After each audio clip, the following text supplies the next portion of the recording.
आकाशीय बिजली गिरने से हुई महिला की मौत, बिखर गया परिवार।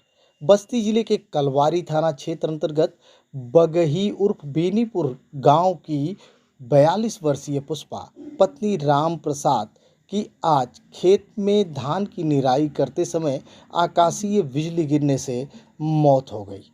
आइए हम बताते हैं पूरी दास्तां और बताते हैं आपको कि किस तरीके से बिखर गया पूरा परिवार। 42 वर्षीय पुष्पा पत्नी राम प्रसाद की उम्र 75 वर्ष से ज़्यादा। ये राम प्रसाद की दूसरी पत्नी थी जिसके पास 3 बच्चे हैं। सबसे बड़े बच्चे की उम्र 12 वर्ष है, यानी छोटे छोटे बच्चे, और इस पूरे परिवार के खर्च को चलाने का जिम्मा पुष्पा के ऊपर था। पुष्पा खेतों में लोगों के मजदूरी करके अपने परिवार का भरण पोषण करती थी। इसके पति राम प्रसाद, जो पहले नौटंकी नाच में काम किया करते थे, लेकिन अब दौर भी नौटंकी नाच का ख़त्म हुआ तो उम्र बढ़ने के साथ कीर्तन इत्यादि करके कुछ आमदनी कर लिया करते हैं। अब हम आपको वाकया बताते हैं कि आज पुष्पा अपने धान के खेत में अकेले निराई कर रही थी। ये धान का खेत बगही उर्फ बेनीपुर यानी बेनीपुर के सिवान में था, जहाँ पर अगल बगल कोई भी खेत में काम नहीं कर रहा था। अचानक 4 बजे के करीब एकाएक तेज बारिश शुरू हो गई। बारिश इतनी विकराल थी कि बारिश रुकने का नाम नहीं ले रही थी।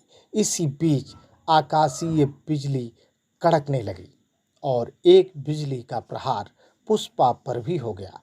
पुष्पा को कैसे बिजली लगी, कैसे वो मरी, ये एक रहस्य ही रह गया जो पुष्पा के साथ चला गया। शाम होने के बाद जब पुष्पा घर नहीं वापस लौटी और उसका पति राम प्रसाद, आज कुदराहा बाजार की बाजार थी जो साप्ताहिक बाजार लगती है, उसका पति बाजार से सब्जी इत्यादि लेके जब घर पहुंचा तो उसने अपनी पत्नी की तलाश शुरू की। बच्चे भी अपनी मां को ढूंढने लगे। तभी लोग खेत में पहुंचे और पुष्पा का शव जहां निराई हो रही थी उससे थोड़ी दूर पर मिला, जिसे देखकर ये जाना जा सकता था कि पुष्पा की मौत तड़प कर हुई है।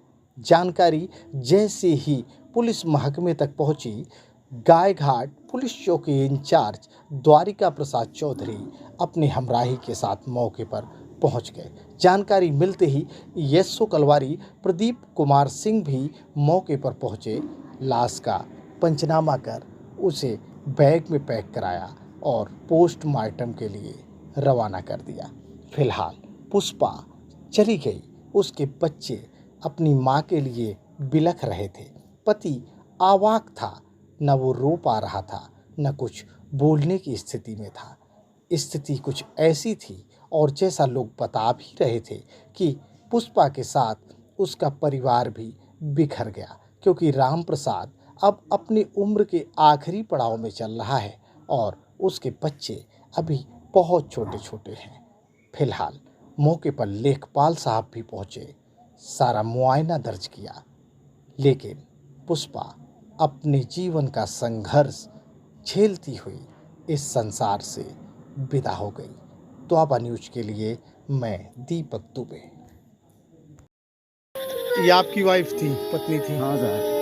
तो ये अकेले आई थी यहाँ पे निराने? हाँ साहब, उतने समय अकेले आ रहे। आप कहाँ थे? हम चले, हम बाजारे भेज देने साहब। अच्छा। हाँ। तो कैसे पता चला? किसी ने देखा यहाँ सिवान में कोई था? साहब ऐसा कहा, किसी दूसरा कोई नहीं देखा। हाँ। बच्चे आए कभी जगह खेत पे, एक जगह देखी नहीं, यहाँ देखी नहीं। हाँ। इसके बाद कितने बजे? दिन डूबने के बाद? हाँ 6 बजे के बाद कई हाल है। हाँ। तब तक इंतजार हुआ, गांव में हेरी खोजा भइल। हाँ। तब वो नाय साहब कहीं पता चला। हाँ। इसके बाद में हम बैटरी और साइकिल लेकर वो देखे थे, खुरपी और चप्पल परा बुआ यहाँ किनारे निराए हैं। हाँ। और जाग गिरी है धाने में साहब का बोलते, और उत्तर धाने में गिरी है एकदम बिल्कुल वहीं भूज के सेवा समाप्त। विपिन जी, कैसे ये घटना घटी, क्या जानकारी है आपको? कैसे जानकारी गांव के एक राजेश यादव जी हैं, इन्होंने हमको फ़ोन पे बताया। मैं बस्ती जा रहा था जी। तो हमको बताया कि जो है ऐसे घटना हो गई है और आकाशीय बिजली से मौत हो गई है इनकी। जी। तो मैं तुरंत वापस आया, नायब साहब को फ़ोन किया और एसओ साहब को फ़ोन किया, जिले पे लेखपाल कानूनगो को फ़ोन किया, हम क्या करके आप लोग देख लें, ऐसे ऐसे मामला हो गया है। जी, जी। तो मौके पे लोग आए हैं, उपस्थित हैं और कार्रवाई अपनी कर रहे हैं। ओके।